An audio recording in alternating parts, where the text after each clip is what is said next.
നിന്നോട് ആരാടി പറഞ്ഞത് എന്റെ ചേട്ടന്മാരൊന്നും ആണുങ്ങളല്ലെന്ന്? അയ്യോ, ഞാനത് ഇപ്പോഴേ അറിയണത്. സത്യമാണോ?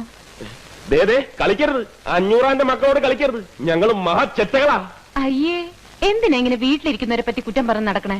ആദ്യം പറഞ്ഞു ആണുങ്ങളല്ലാന്ന്, ഇപ്പൊ പറയണു ചെറ്റകളാണെന്ന്. രാമഭദ്രന് ഇത് എന്ത് പറ്റി? മതിയടി, മതി. എന്താ ചിരിക്കാൻ?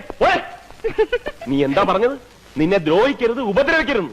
എടി, നീ ആനപ്പാറയിലെ പെണ്ണാണെങ്കിൽ ഈ 500 മോൻ നിന്നെ ദ്രോഹിക്കും, ഉപദ്രവിക്കും, മാനം കെടുത്തും, പിന്നെ എന്തൊക്കെ ചെയ്യും അതൊക്കെ ചെയ്യും. അത്ര കറപ്പാണ് നിന്നെ, വെറുപ്പാണ്. പുഴുത്ത പട്ടിയെ കാണുന്നതൊക്കെ നിന്നെ കാണുന്നത്. തീർന്നോ? തീർന്നില്ല, നിന്നെ ഞാൻ തീർന്നു. എന്താ? എന്നാ രാമഭദ്രൻ എന്നെ എത്ര വെറുക്കുന്നോ അത്രയും ഞാൻ രാമഭദ്രനെ ഇഷ്ടപ്പെടുന്നു.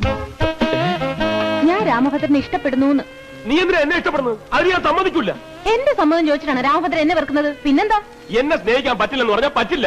പറ്റൂല്ല, ഞാനൊന്ന് നോക്കട്ടെ. നോക്കിക്കോ, ഏത് കുരങ്ങനെ വേണമെങ്കിലും നോക്കിക്കോ, പക്ഷെ എന്നെ നോക്കണ്ട. ഞാൻ രാമഭദ്രനോട് എന്നെ ഇഷ്ടപ്പെടാനെന്ന് പറഞ്ഞില്ലല്ലോ. ഒന്ന് പറഞ്ഞു നോക്ക്, അപ്പൊ കാണാം. അപ്പൊ എന്നോടും പറയേണ്ട കാര്യമില്ല. എനിക്ക് രാമഭദ്രനെ ഇഷ്ടമാണെന്ന് പറഞ്ഞാ ഇഷ്ടമാണ്, ഇഷ്ടമാണ്, ഇഷ്ടമാണ്.